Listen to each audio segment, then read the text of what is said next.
Hello friends, welcome to my channel Lakshmi Jo's vlogs. అందరూ ఎలా ఉన్నారు? బాగున్నారా? శ్రీరామనవమి ఎలా జరుపుకున్నారు? పానకం వడపప్పు బాగా తిన్నారా? అయితే ఈ శ్రీరామనవమి సందర్భంగా మన గుంటూరులో ఉన్న శ్రీరామనామ క్షేత్రాన్ని అయితే మీకు చూపించబోతున్నాను. ఇదైతే ఫెస్టివల్ ముందు రోజు తీసిన క్లిప్ అనమాట. ఈ బుడ్డోడు చూడండి ఎంత బ్యూటిఫుల్ గా స్వామివారికి నమస్కరిస్తున్నాడో. ఇంకా ది నెక్స్ట్ డే అంటే శ్రీరామనవమి రోజు అనమాట. ఇక్కడైతే సెలబ్రేషన్స్ బాగా జరిగాయి. ఇంకా ఎంట్రన్స్ అనమాట. ఈ ఎంట్రన్స్ లో శ్రీ రాగం ఆంజనేయులు గారి విగ్రహాన్ని అయితే మనం చూడొచ్చు. ఈ విగ్రహంలో ఉన్న ఆంజనేయులు గారు అయితే 1926 సంవత్సరంలో ఈ దేవాలయాన్ని స్థాపించారనమాట. అంటే మనకు స్వతంత్రం రాకముందే ఈ దేవాలయాన్ని అయితే కట్టారు.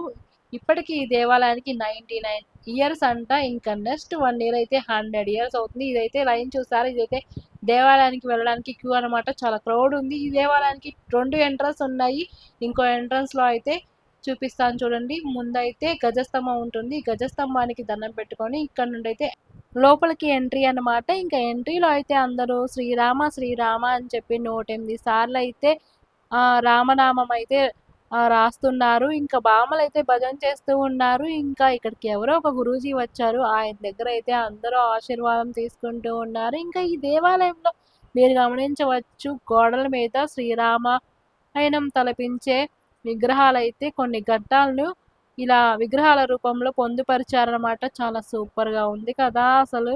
ఇంకా ఈ దేవాలయంలో శ్రీరాములు వారి దేవాలయం ఆపోజిట్‌లోనే శ్రీ హనుమాన్ టెంపుల్ గూడా ఉంది. అందరూ హనుమాన్ టెంపుల్‌కి వెళ్ళి దండం పెట్టుకుంటూ ఉన్నారు. ఇంకా ఎగ్జాక్ట్‌గా ఇదైతే శ్రీరాములు వారి దేవాలయం అనమాట. చూసారా ఎంత అందంగా ఉన్నారో మా రామయ్య.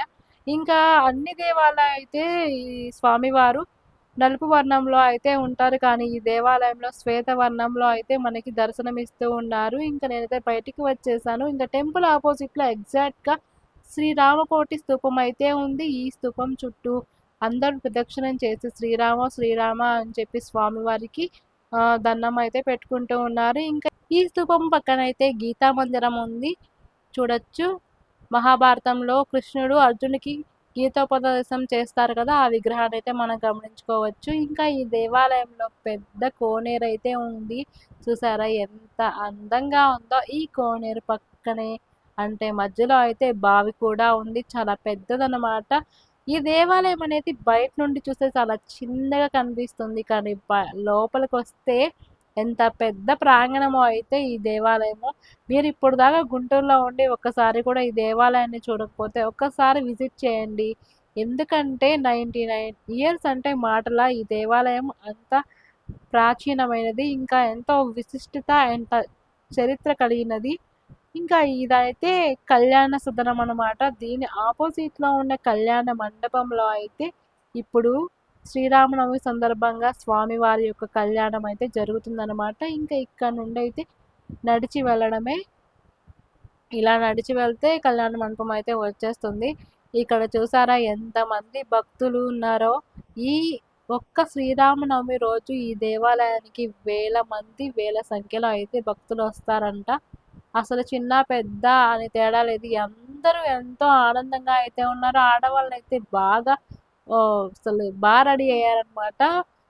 అంటే వాళ్ళ యొక్క ఇళ్ళల్లో పెళ్ళికి ఎలా రెడీ అవుతారో అంత రెడీ అయ్యారు. ఇంకా మీరు చూడొచ్చు ఈ దేవాలయం ముందైతే బోర్డు ఉంది. శ్రీ విద్యా భారతి సదనం అనమాట. శ్రీ గ్రంథి సుబ్బారావు, శ్రీ గంధి నరసమ్మ వారి జ్ఞాపకార్థంగా వారి కుమారుడు శ్రీ గంధి వెంకట సత్యలక్ష్మి కాంతారావు, ధర్మపత్ని లక్ష్మి హైమావతి గారులైతే ఈ కళ్యాణ మండపం కోసం అయితే విరాళం అయితే ఇచ్చారు. ఈ కళ్యాణ మండపం చూసారా ఎంత పెద్దగా ఉందో!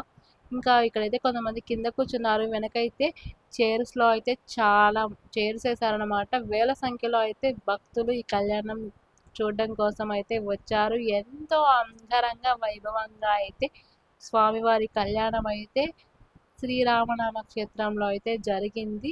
ఇంకా ఈ కళ్యాణం అయిపోయిన తర్వాత భక్తులందరికీ అన్నప్రాణం అంటే అన్నప్రసాదన కూడా జరిగిందనమాట. చూసారా? ఈ వీడియో మీకు నచ్చిందా? నచ్చితే ఒక లైక్ చేయండి. ఇంకా ఇలాంటి మోర్ ఇన్ఫర్మేటివ్ వీడియోస్ కోసం నా ఛానల్ అయితే సబ్స్క్రైబ్ చేసుకోండి.